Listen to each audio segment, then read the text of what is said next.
മനോഹരമായ പച്ചപ്പും നീലാകാശവും മലയടിവാരത്തെ പച്ചവിരിച്ച കൃഷിയിടങ്ങളുമൊക്കെ കാണാൻ ഇഷ്ടമല്ലേ? ജീവിതത്തിൽ എന്തൊക്കെ തടസ്സങ്ങളുണ്ടെങ്കിലും ഈ കാഴ്ചകൾ നമ്മെ പുതിയൊരു ലോകത്തേക്ക് കൂട്ടിക്കൊണ്ടുപോകും. യാത്ര ബാംഗ്ലൂരിൽ നിന്നും 100 കിലോമീറ്റർ മാറി കനക്പുര ഭാഗത്തുള്ള മേക്കേദാട്ട് എന്ന പ്രകൃതി രമണീയമായ സ്ഥലത്തേക്കാണ്.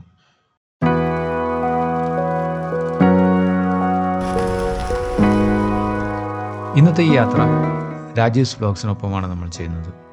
കൃത്യസമയത്ത് തന്നെ രാജീവ് വാഹനവുമായി എത്തി.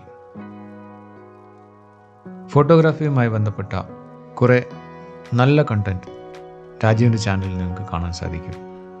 ലിങ്ക് ഞാനിവിടെ ഡിസ്ക്രിപ്ഷനിൽ കൊടുക്കുന്നുണ്ട്. മനോഹരമായൊരു പ്രഭാതം. ഞങ്ങൾ ഏതാണ്ട് രാവിലെ 6:30 മണിക്ക് തന്നെ പുറപ്പെട്ടു.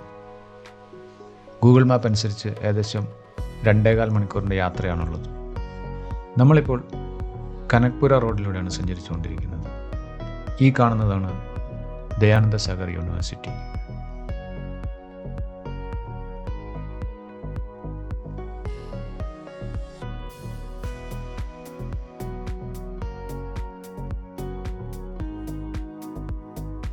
ഏകദേശം 1 മണിക്കൂർ നേരത്തെ യാത്രയ്ക്ക് ശേഷം നമ്മളൊരു ചെറിയ ബ്രേക്ക് എടുത്തിരിക്കുകയാണ്. ഇവിടെ കണ്ട ഒരു ബേക്കറിയിൽ കയറി നല്ലൊരു ചായ കുടിച്ചു. വീണ്ടും യാത്ര തുടർന്നു.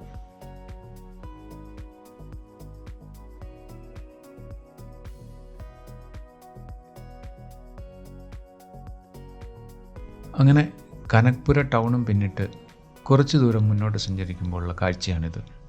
കണ്ണിനെ കുളിരണിയിക്കുന്ന പച്ചപ്പ്. ഇടയ്ക്കിടെ നമ്മൾ കടന്നു പോകുന്ന ട്രാക്ടറും കാളവണ്ടിയും, ഉദയസൂര്യൻ്റെ കിരണങ്ങളെ തലയിൽ ആവാഹിച്ച പുൽനാമ്പുകൾ. കുറേ നേരം വെറുതെ കാഴ്ചകൾ കണ്ടിരുന്നു. ഇടയ്ക്ക് ചിലതൊക്കെ ക്യാമറയിൽ പകർത്തി. രാജീവിൻ്റെ മുഖം കണ്ടപ്പോൾ അദ്ദേഹം ഈ യാത്ര നന്നായി ആസ്വദിക്കുന്നുണ്ടെന്ന് എനിക്ക് തോന്നി. പച്ചവിരിച്ച ഈ കൃഷിയിടങ്ങൾക്ക് നടുവിലൂടെയുള്ള മനോഹരമായ റോഡ്, ഇടയ്ക്കിടെ കാണുന്ന ചെറിയ ഗ്രാമങ്ങളും കൊച്ചു കൊച്ചു കടകളും. ഈ ഭാഗത്തു നിന്ന് ഭക്ഷണം കഴിക്കണം. അപ്പോഴാണ് ഈ ബോർഡ് ശ്രദ്ധയിൽപ്പെട്ടത്. അകത്ത് കയറി നോക്കി. എല്ലാവരും ചൂട് ബിരിയാണി കഴിക്കുന്ന തിരക്കിലാണ്. ഞാനും ഒരെണ്ണം ഓർഡർ ചെയ്തു. സമയം രാവിലെ 9 മണി ആകുന്നതേ ഉള്ളൂ. ഇതൊരു ഫോറസ്റ്റ് ചെക്ക് പോസ്റ്റാണ്. ഇവിടെ നമ്മൾ യാത്രക്കാരുടെയും വാഹനത്തിൻ്റെയും ഡീറ്റെയിൽസും മറ്റും എൻട്രി ചെയ്തതിന് ശേഷം വീണ്ടും യാത്ര തുടർന്നു.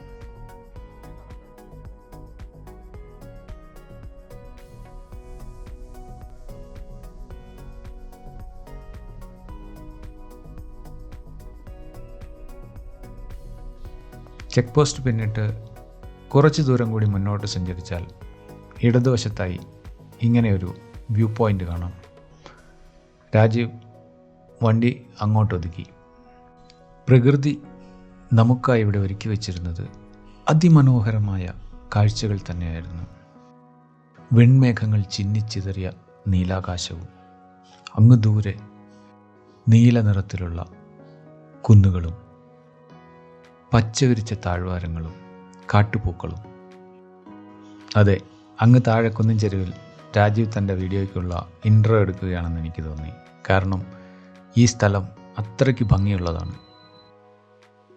കാഴ്ചകൾ ക്യാമറയിൽ പകർത്തുന്ന തിരക്കിനിടയിൽ അതുവരെ ഞാൻ നിലത്തേക്ക് ശ്രദ്ധിച്ചിരുന്നില്ല. കുപ്പിച്ചില്ലുകൾ ഞെരിയുന്ന ശബ്ദം. ഞാൻ താഴേക്ക് നോക്കി. അതെ, മനുഷ്യൻ വലിച്ചെറിഞ്ഞ പ്ലാസ്റ്റിക്കും കുപ്പിച്ചില്ലും അവിടെ ചിന്നിച്ചിതറി കിടക്കുന്നു.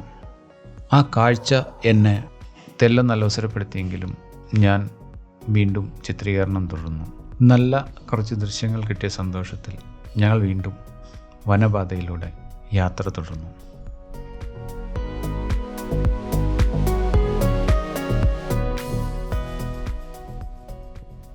ഇടയ്ക്ക് ഇങ്ങനെ ചില ഹെയർ പിൻ വളവുകളും മറ്റുമുണ്ട്. അവയെല്ലാം കടന്ന് വാഹനം മേക്കേദാട്ട് ലക്ഷ്യമാക്കി സഞ്ചരിച്ചു കൊണ്ടേയിരുന്നു. നമ്മളിപ്പോൾ ഏകദേശം ലൊക്കേഷനിൽ എത്തിയിരിക്കുകയാണ്. ഇവിടെ നിന്നും പാർക്കിങ്ങിനുള്ള സ്ലിപ്പ് വാങ്ങി മുന്നോട്ട് പോയി വേണം വാഹനം പാർക്ക് ചെയ്യാൻ. പാർക്കിങ്ങിനുള്ള സ്ലിപ്പ് എടുത്തു. പേയ്മെൻറ്റ് ക്യാഷായിട്ട് തന്നെ കൊടുക്കണം. നെറ്റ്വർക്ക് ഇല്ലാത്തതിനാൽ UPI പേയ്മെൻ്റ് ഒന്നും ഇവിടെ നടക്കുകയില്ല.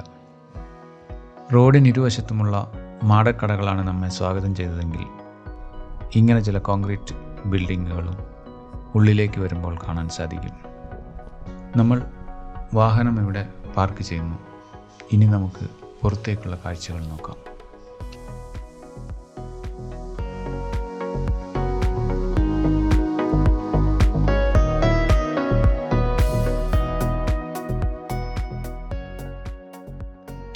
പാർക്കിങ്ങിന് ഒരു വശം പുഴയാണ്. ഇത് കാവേരി നദിയും അർക്കാവതി നദിയും സംഗമിക്കുന്ന ഒരിടം കൂടിയാണ്.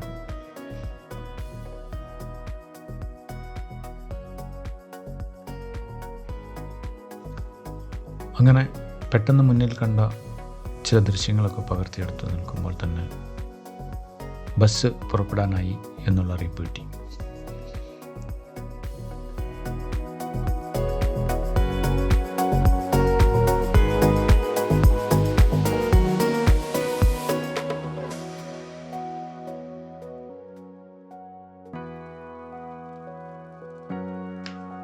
നമ്മളിപ്പോൾ ബസ്സിനകത്താണുള്ളത്. ഈ ബസ്സിൽ ഏകദേശം 4 കിലോമീറ്റർ കാട്ടിലൂടെ യാത്ര ചെയ്തു വേണം മേക്കേദാട്ട് വ്യൂ പോയിന്റിലെത്താൻ. ഒരാൾക്ക് 50 രൂപയാണ് ഈ ബസ്സിൽ ചാർജ് ചെയ്യുന്നത്. അപ്പ് ആൻഡ് ഡൗൺ പോകുന്നതിനും വരുന്നതിനുമായിട്ടാണ് 50 രൂപ ചാർജ് ചെയ്യുന്നത്. ആദ്യമായിട്ട് ഒരു ഓഫ് റോഡ് ബസ് യാത്രയ്ക്ക് ശേഷം നമ്മൾ ലൊക്കേഷനിലെത്തിയിരിക്കുകയാണ്. ഇവിടെ നമ്മളെ സ്വീകരിക്കുന്നത് ഇങ്ങനെയുള്ള ചില ബോർഡുകളാണ്. പതിവ് പോലെ ഇവിടെയും 2 കാര്യങ്ങളാണ് നമ്മെ നിരാശപ്പെടുത്തിയിട്ടുള്ളത്. ഒന്നാമത്തേത് ക്യാമറ അനുവദനീയമല്ല. രണ്ടാമതായി നമുക്ക് ഈ പുഴയിലേക്ക് ഇറങ്ങാനുള്ള ഭാഗത്ത് ചില കൺസ്ട്രക്ഷൻ വർക്കുകൾ നടക്കുന്നതിനാൽ അങ്ങോട്ടുള്ള യാത്രയും നിരോധിച്ചിരിക്കുകയാണ്. തെല്ല് നിരാശയോടുകൂടി തന്നെ മൊബൈലിലും ആക്ഷൻ ക്യാമറയിലുമൊക്കെ ചിത്രീകരിച്ച ദൃശ്യങ്ങളാണ് ഇപ്പോൾ നിങ്ങൾ കണ്ടുകൊണ്ടിരിക്കുന്നത്.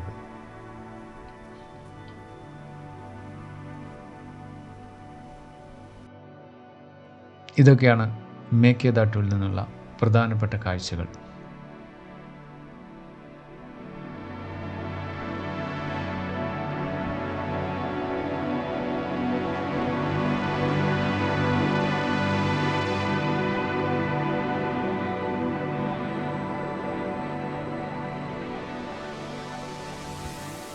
അപ്രതീക്ഷിതമായ തിരിച്ചടികളെ വകവയ്ക്കാതെ പറ്റാവുന്നത്ര ദൃശ്യങ്ങളൊക്കെ ശേഖരിച്ച് ഞങ്ങൾ ബസ്സിനായി കാത്തിരിപ്പ് ആരംഭിച്ചു.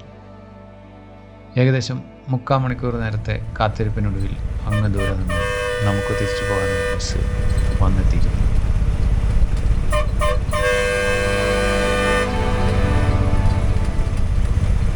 ബസ്സിൽ വന്ന സഞ്ചാരികളെ ഇവിടെ ഇറക്കി ഞങ്ങൾ ബസ്സിൽ കയറി ഞങ്ങളുടെ മടക്കയാത്ര ആരംഭിച്ചു. മുൻവശത്ത് തന്നെ ഒരു സീറ്റ് തരപ്പെടുത്തി. ബസ് ആ മൺപാതയിലൂടെ കുലുങ്ങി വിറച്ച് തുള്ളിച്ചാടി യാത്ര തുടർന്നു. എല്ലാം ഗംഭീരമായ ദൃശ്യങ്ങൾ തന്നെ. ബസ് ഓടിക്കുന്ന അണ്ണനോട് കുറച്ച് വിശേഷങ്ങൾ കൂടി ചോദിക്കണമെന്നും അതൊക്കെ ക്യാമറയിൽ പകർത്തണമെന്നും കരുതിയാണ് മുമ്പിൽ തന്നെ കയറിയിരുന്നത്. എന്നാൽ ബസ്സിൻ്റെ അമിതവേഗവും കുലുക്കവും കാരണം ഞാൻ മറ്റൊന്നും ചോദിച്ചില്ല. പുറത്തേക്ക് നോക്കി വെറുതെ ഇരുന്നു.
അങ്ങനെ ചെറിയൊരു ഓഫ് റോഡ് യാത്രയ്ക്കും മേക്കേദാട്ടുവിൻ്റെ കാഴ്ചകൾക്ക് ശേഷം നമ്മൾ സംഗമസ്ഥാനത്ത് തന്നെ തിരിച്ചെത്തിയിരിക്കുന്നു.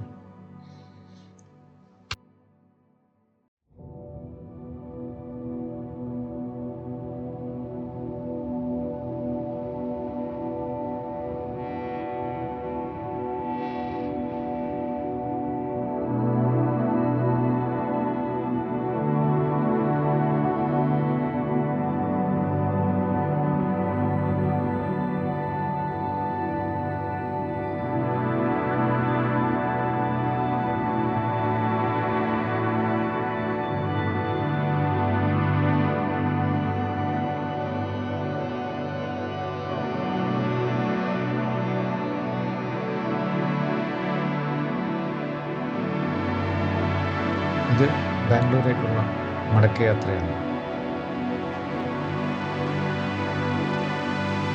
ദീർഘനേരത്തെ വനയാത്രയ്ക്ക് ശേഷം നമ്മളൊരു ഗ്രാമത്തിലെത്തിയിരിക്കുകയാണ്. ഈ ഗ്രാമത്തിൽ നമ്മെ കാത്തിരിക്കുന്ന കാഴ്ചകൾ എന്തൊക്കെയാണ്? ഇവിടെ ഇതാ കുറേ ആടുകൾ. സൂക്ഷിച്ചു നോക്കിയപ്പോൾ മനസ്സിലായി ആട്ടിടയൻ തൊട്ടടുത്ത് തന്നെ നിൽപ്പുണ്ടെന്ന്. അദ്ദേഹത്തിനും ചിലത് പറയാനുണ്ടായിരുന്നു. ഞാൻ ക്യാമറ സെറ്റ് ചെയ്തുകൊണ്ടിരിക്കുമ്പോഴേക്കും പെട്ടെന്നതാ ഒരു കഴുത എൻ്റെ നേർക്ക് പാഞ്ഞു വരുന്നു. മനുഷ്യരെ പോലെ തന്നെ കഴുതയ്ക്കും ക്യാമറ ഇഷ്ടമില്ലാത്ത ഒന്നാണോ എന്ന് ഞാനൊന്ന് ശങ്കിച്ചു നിൽക്കെ അയാൾ വിളിച്ചു പറഞ്ഞു, പേടിക്കണ്ട, അത് സിറ്റിൽ നിന്ന് ആരെങ്കിലും കണ്ടാൽ ഭക്ഷണം കിട്ടും എന്ന് വിചാരിച്ചാണ് അത്ര വേഗത്തിൽ എൻ്റെ നേർക്ക് പാഞ്ഞു വന്നത്. നമ്മളെപ്പോലെ തന്നെ ബ്രെഡും ചിപ്സും ഒക്കെയാണത്രേ ആശാൻ്റെ ഇഷ്ടഭക്ഷണം. ഏതായാലും അത് കേട്ടപ്പോൾ എനിക്ക് സമാധാനമായി. അണ്ണൻ തുറന്നു, ആനയും പന്നിയുമൊക്കെ ശല്യം കാരണം കൃഷിയൊന്നും നടക്കുന്നില്ല.